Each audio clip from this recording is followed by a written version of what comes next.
Well, good morning. It's good to see you, Don. My name is Josh Wiley. I am the Creative Arts and Connections pastor here at Mitchell Wesleyan, and I'm glad to be here with you all. We are getting towards the end of this series that we have called Vintage Faith. We're actually in part 10. We're going to continue to talk about a man named Joseph, but we have been trucking along through this vintage faith, this looking at the first part of Genesis and Hebrews chapter 11, and what that looks like with these kind of heroes of faith, these vintage faith people over the whole summer. And now summer is drawing to an end. It's kind of chilly in the morning. We sent our 6-year-old to first grade, right? Like now he's officially like full-blown elementary. It's not even like elementary light. And we're just moving our 3-year-old over to preschool at Mitchell Christian, and it's like, oh my gosh, the house is empty and it's awesome. No, my Mondays are back. No, but man, it's just that kind of that time of the year, and so we are drawing to a close here with Vintage Faith. We got one more week after this week, but we're going to continue to talk about a guy named Joseph. Jacob was a while back. Talk about a guy named Joseph. But before we jump into that, you know, we're sending students like off, getting ready for level up, right? When our fifth graders will go up to sixth grade, and our kindergartners, and we'll move up, and our preschool moves downstairs, and all that kind of stuff. All that level up's coming up here in just a few weeks. And with that, we're also saying goodbye to a lot of our college students who've been back over the summer, and it's always sad to see them go because I don't have anyone to play board games with on the weekend anymore, and whatever. But I remember back when I was in college, I would have been about a sophomore. And I had a roommate whose name was Josh, because as freshmen, our RD and facility people thought it would be really funny to take like all 6, 7, 8, I think there were 7 or 8 freshmen whose boys named Josh, and they put us all in the same unit with the building chaplain whose name was also Josh. So there's like 8 or 9 Joshes all within this little 16-man unit. And so it's a really good chance that you were rooming with or named Josh in that. I think there was one in every room. It was pretty great. And so we got to know each other our freshman year. We weren't roommates, but then we decided to become roommates our sophomore year. And so Josh is a bit of a character. He's got a little bit, like he's one of those that is really ingratiating, like you meet him and you just like him, you know those people? But then under the surface, he's always up to no good all the time, right? Like all the adults love him, the school administration loves him, he used to give tours of the campus and all this kind of stuff, but he was part of what was called the John Wesley Honors College. If you don't know, if you're like, man, John Wesley, that kind of sounds familiar. Well, you're at a Wesleyan church, and he is the namesake for our denomination. John Wesley, Wesleyan, kind of works together. So there's this John Wesley's Honors College that he was part of, and it was just like, to get in there, you got like some school discounts, and you had to fill out all this paperwork, and then you got to work really closely with some of the professors, and you got fast-tracked on a few things, and so he was part of this John Wesley school. And the coolest part about being part of that John Wesley's Honors College was that you got your own building to hang out in. Like they had this conference room in there where you could fit a lot of people and work on school projects. They had this little like living room thing, and they had a cafe, little kitchenette in there. And anyone who was part of the Honors College would get a key to that building. And so he was the only one of our groups of friends that had filled out the paperwork and was in there. And but he would sneak us all in on the weekends because there was a 70-inch TV in there, and that's where we would watch movies like late at night because we weren't supposed to be in there, but they had the big TV, and we used the conference room to play like massive 12-person games of like Spoon and Mafia and all this kind of stuff. And so we were always sneaking in there. But this Honors College had this massive portrait of John Wesley in it. And my roommate is looking at that and he goes, you know what? That would look really good in our dorm room. And so we took it. And this wasn't just like, pick it up off the wall and carry it. It was screwed to the wall. So like you had to go find a drill and like take it out and then carry it and put it in our dorm room. And there lived John Wesley for the entire first semester until we left for Christmas break. They searched all the rooms to find John Wesley and they took him back. And they never said anything about it. We just came back from Christmas and it was gone. And it was hanging back in its spot. But that's the kind of guy that Josh was. Like I said, he used to give tours of the school, and so his first semester of his sophomore year, they gave him this little name tag that said his name, and it had like IWU embossed on it, one of those slick magnetic things, like real fancy looking, very official looking. And so he would give tours for incoming freshmen, their parents, families, alumni that wanted to see all the new buildings, and anyone else that the administration just felt like, this person deserves a guided tour. And he quit that after the first semester because what he said is he really hated walking backwards in the cold, because you'd have to walk backwards in like 3 inches of snow, and there's nothing like walking backwards in Indiana. And so he quit doing that, but he still kept this little name tag. Well, later in our freshman year, he goes down to the bookstore, and they've got these facility polos for sale. Like the very official red polos with it's got the embroidered IWU on there, and they had them for sale in the bookshop for about $8. And these are the exact same ones that all the facility service people wear. I don't know why they were selling them in the bookstore, but they did, and so he bought one. And then he realized that if I put on this polo, and if I put on my name tag, all I need is a pair of khakis. And so he did. He went and got a pair of khakis. And I remember junior year, we come back, and he's got his whole outfit set up, and he starts moving things around the campus. Like he'll move tables around, he'll move furniture, he'll take a display from one area and put it in another area. He started taking furniture from one building and putting it in another building. And like it's driving the school up a wall because it's all this small stuff that doesn't seem like a big deal, but facility services is like running around from building to building trying to put everything back, and they can't figure out who is doing it. In fact, they wrote an article in the school newspaper, "Stop moving stuff." And no one ever figured out that it was him. And so then we get to senior year, and he moves into these brand new townhouses that they had built for the guys. And the guys are like, yes, we finally get the new building. Because the girls always got the new dorms. Always got the new dorms. And so the guys get the new townhouses. And he moves in there. First thing he notices, there's no furniture. The girls were fully furnished, like couches, armchairs, tables, all of that. And they walk into the guys, and it's just an empty, big space. There's no table in the kitchen. There's no couches in the living room. And he's like, this is stupid. And then they go to turn on the water, and the water quits working after about 3 days. Because when the plumbers did the pipe, they didn't shake the pipes out. And so it had all this gravel shoved into the pipes that then they had to go and take it apart and flush it. And so they didn't have running water for like a month.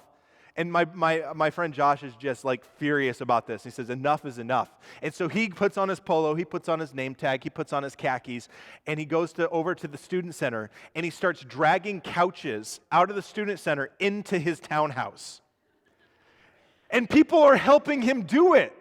They're carrying the other end, they're opening doors, and it's like, oh, you look official, let me help you carry that. Let me help you steal this couch. And he starts doing that, and to the point where once again, the school paper writes an article, don't take furniture out of the student center, and they start marking down where all the furniture is supposed to go with little pieces of tape. And so then he's just moving it to mess with them at that point. And then once again, they figure out someone ratted him out. They figured out whose townhouse had the furniture, and he had to give it back. And they kind of give him a little slap on the wrist. Well, he's sick of that because they had all this furniture in storage, and they refused to give it to him. He's like, forget this. And so he puts on his name tag, puts on his polo, puts on his khakis, and he goes into the facility service closet, and he grabs a hand cart, grabs a two-wheel dolly. And he runs that all the way clear across campus into the administration building. Now, students have no reason to be in the administration building. In my 4 years of being at IWU, and actually to this day, I have never stepped foot in the administration building. There's no reason to go in there. It's a really cool building from what I told, but that's where the president and vice president and their whole cabinet and their all offices are there, and all their assistants and receptionists, and that's where all that stuff happens. Anything student dealt, like dean of students and all that kind of stuff, that's all happens in the student center. So I had never been in that building, but Josh rolls in there, and he goes in there, and apparently in the lobby is this large bust of John Wesley, a bronze bust of John Wesley, full-blown, high-dollar bronze bust. And so he goes and he gets a big box that fits over it, and he slides this cardboard box over John Wesley, loads up on the dolly in the middle of the day, and rolls out of the administration building with their bronze bust of John Wesley. And he rolls it into the student center, up onto stage, because there's this stage in the Commons where we would do like Friday night kind of comedy stuff and gong show kind of stuff. Puts it right dead smack in the middle of the spotlights that were always on, takes the dolly off, takes the box off, puts it all away, and then just leaves it for the school to find. And then once again, the school paper writes this huge article the next day, like, stop, move, like, don't steal Wesley, don't, like, and the school is furious because someone had taken this several 100-pound bronze bust of Wesley and moved it clear across campus into another building, right from under the president's nose. And so that was Josh's way of getting his revenge. And we realized something through that whole thing. No one stopped Josh. In fact, people helped him. People held the door open for him as he was moving Wesley around on the dolly. Why? Because it looked like he was acting under the authority of the school. He had the presence and the authority of something larger than himself, and so he could get away with so much. He could get away with something bigger than himself because of that. He was acting on another's authority. Everyone assumed that he was on official school business. They never asked any questions. They would help him out, all because he was acting on the authority of IWU. And this is obvious abuse of power, right? Like this is like he stole the power to begin with, and now he's abusing it for his own weird, twisted get back at the school. And have you ever found yourself in that position, though? I mean, not the abusing of the power, but acting under someone else's authority. And all of a sudden, you have the power to make things happen that by yourself you wouldn't have. The opportunity to act under authority that's not yours because it has been given to you. My roommate learned something incredible that day, over the course of 2 years, I suppose, that when you are tapped into the authority and power of something greater than you can make dramatic things happen. Have you ever experienced that in your life? We're going to look at a man named Joseph and continue on with his story. And Joseph is in Egypt. And so when we looked at Joseph last week, we discovered that he is a man of obedience. He is a man of character. He is a man who will literally flee from having impurity in his life. And so immediately following where we left Joseph off last week, we find that he is lied about, he is charged with a crime he didn't commit, and he finds himself thrown in prison. And he's left there for years. But while he's in prison, he meets two men. And both these men are having dreams, and these dreams are troubling, and they're upsetting, and they keep having them, and they know they've got to mean something, but they have no idea what. And so Joseph ends up hearing about these men's dreams, and he's talking with them, and he's able to interpret very accurately what they mean. And for both men, what he said was going to happen came to pass very soon.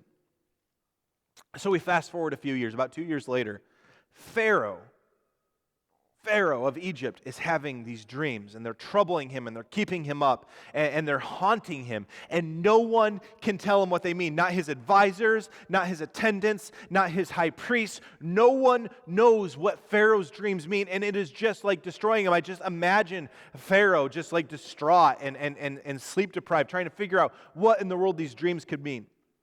Well, Pharaoh's chief cupbearer hears about what is going on. He hears about Pharaoh's dreams, and he says, Pharaoh, I don't know if do you remember back when you threw me in prison? Yeah, I made you mad and you put me in prison for a while. You remember that? I met a guy, and I was having dreams, and he was able to tell me what my dreams meant, and then it all happened. He did it like incredibly accurately, and he was able to tell me what my dreams meant. And this man's name is Joseph. And so Pharaoh sends for Joseph, and they bring Joseph before Pharaoh. And I'll look at the start of this conversation between Joseph and Pharaoh because it shows us something important. It shows us something really dramatic about who Joseph is. And in just a few sentences, we see this incredible demonstration of vintage faith. And so Joseph comes before Pharaoh, and he's standing in the throne room, and all the advisors and all the court officials and all the attendants are standing around, and I'm sure that they're listening in, that they're leaning in, that maybe they're taking a few steps away from their post to hear just a little bit better, because no one, not the wisest men in all of Egypt, have been able to tell Pharaoh what his dreams mean. And yet he sends for this man who has been in prison for years, and they pull him straight out of the prison cells and bring him before Pharaoh. And so I'm sure he is just like, he's spent several years in prison. I'm sure he's unkept and unruly. Like, who is this guy? Why is Pharaoh listening to him? And so Joseph is before Pharaoh, and this conversation happens in Genesis chapter 41, verses 15 through 16. It says, "Then Pharaoh said to Joseph, 'I had a dream last night, and no one here can tell me what it means. But I have heard that when you hear about a dream, you can interpret it.'" And so here's the thing, the pressure's on. Like, this is Joseph's chance to shine. Like, he's been wrongfully imprisoned for years, and here's his get-out-of-jail-free card. Here is his decisive moment. Here is the turning point in his story. Here we go, and Joseph says this. He says, "It is beyond my power to do this."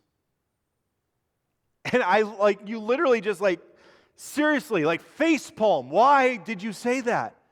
Seriously, here's your moment to shine. You've been wrongfully in prison for years. You have a chance to make a huge shift in your life, in your status, in your living situation. Your entire future is on the line, and you say, "I can't do it"? What is wrong with you, dude? And I'm thinking, let's at least go with hey, let me give it a shot. Tell me, and I'll do my best. But then Joseph follows up with this. He says, "It's beyond my power to do this, but God can tell you what it means and set you at ease." And all of a sudden, Joseph's faith comes into sharp focus. Because all of a sudden, this isn't let me give it a try. It's not I can't, but my God could. Let's ask if he'll do it. This is a full-blown, I am insufficient, but my God can and my God will. He's going to use me to do it. I'm like, dude. My first thought was dude, that is some serious guts that Joseph has to make that kind of claim. Then I look at this passage and I look at Joseph, I look at who he is, and I realize this has nothing to do with guts. Joseph has some serious faith. Joseph knew that he was tapped into a massive power source. Joseph knows who he is tapped into. He knows who his faith is. He knows that he serves the God of the universe, and the God of the universe is the one that is backing his claim.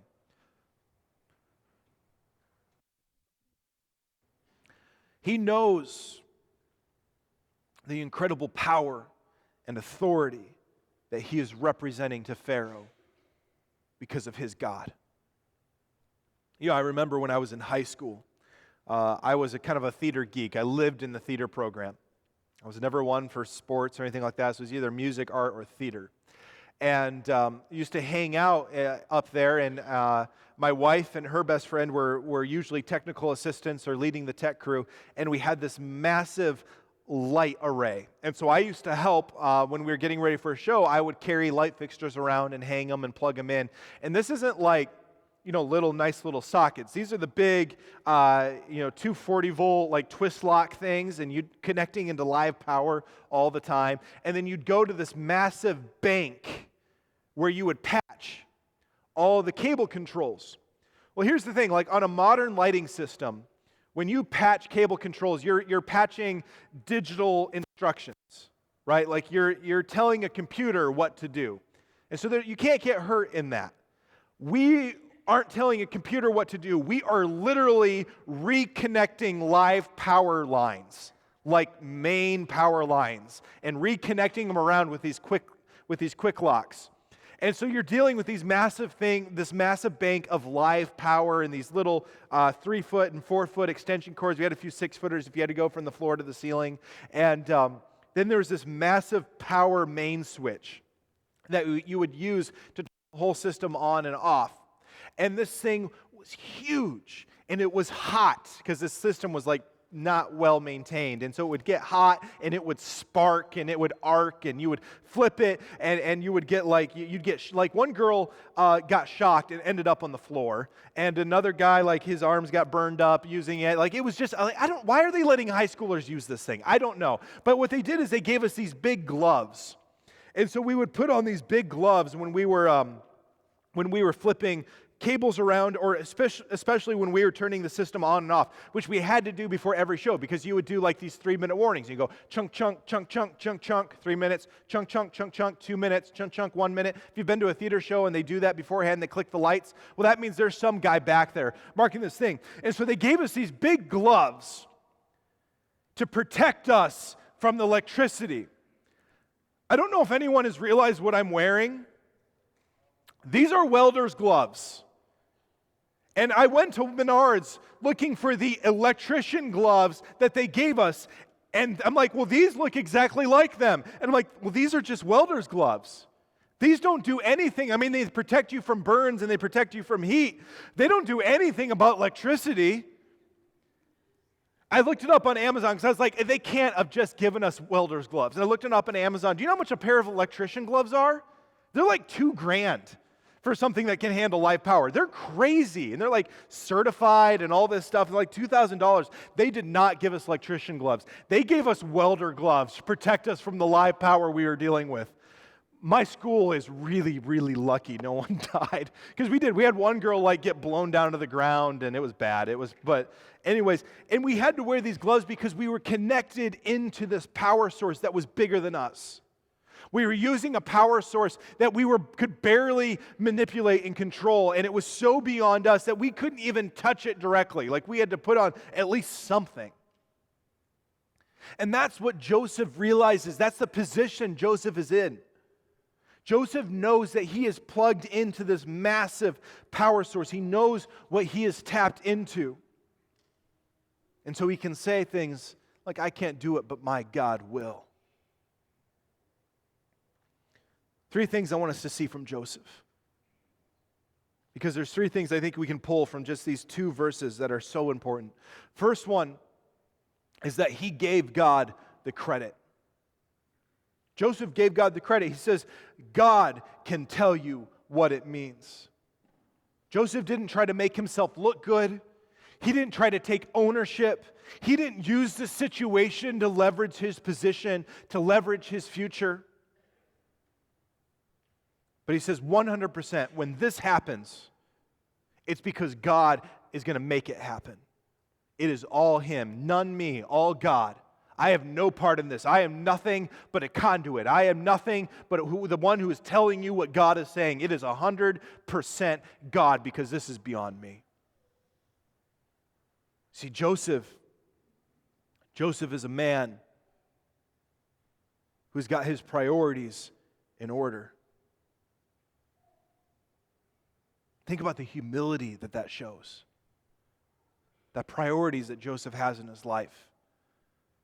Because here's a man who would be so tempting to leverage this for his own name, for his own glory, for his own reputation. Joseph says, no, it's not me. I know that guy told you that I did it, but I didn't do it. This is all God. This is way beyond me. Can you imagine the humility and the priorities in Joseph's life? That God's glory is more important than his. That God's name being known is more important than his fame or his reputation. Sometimes I look at my life and I'm like, man, do I live that way? Do I live like, no, this is beyond me. This is 100% God. I'm just along for the ride. But when this happens, when this is at work, it's because God is doing it. It's a hard thing. It is so tempting that even if we don't keep all of it, we're like, I want to keep a little bit of that fame. I want to keep a little bit of that glory. I want to keep a little bit of that reputation. I want a little bit of the perks of being known as the guy who made this happen. And Joseph says, I can't do it, but God can. Second thing is, Joseph acted in obedience.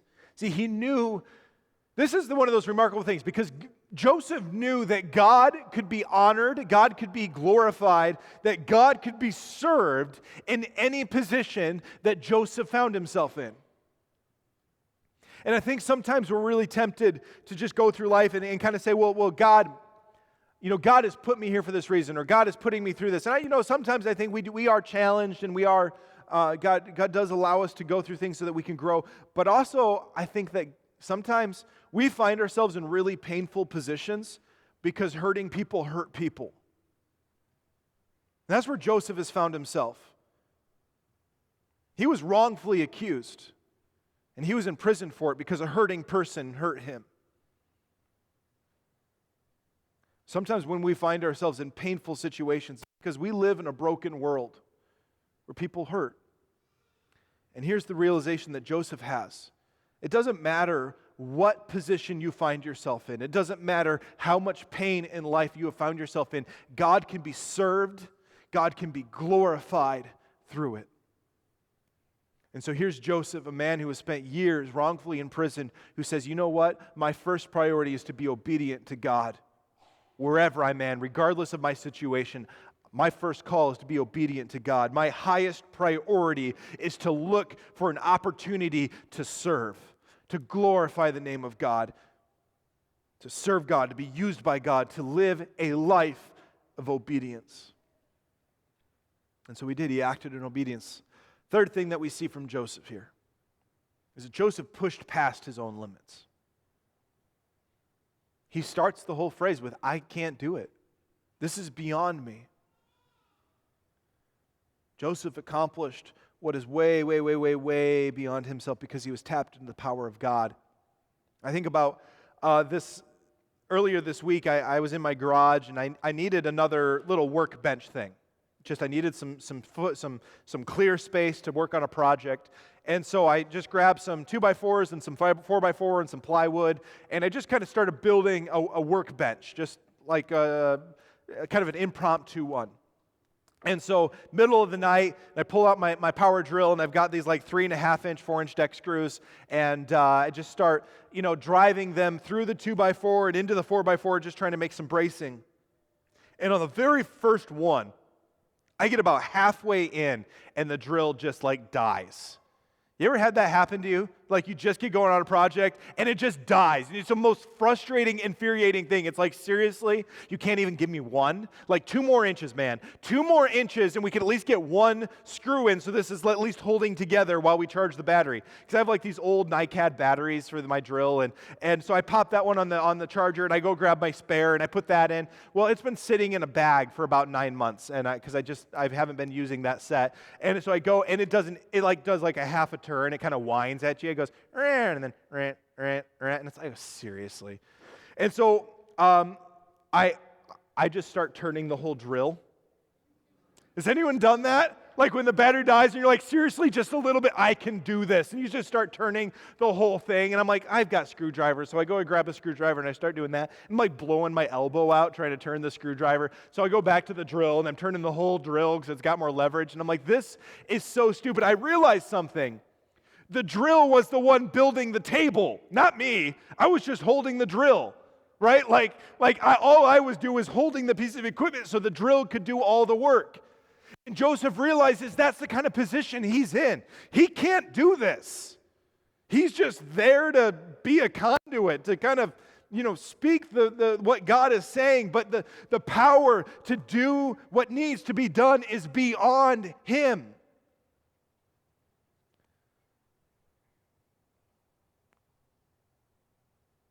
But because he lived a life of obedience, he knew that God was the one backing his move, that God was the one backing his claim. And so he could push past what he was capable of. It doesn't have to be anything to do with Joseph's comfort zone, with his skill set, with his wheelhouse, with what he's capable of. He just needs to seize the opportunity that God was giving him.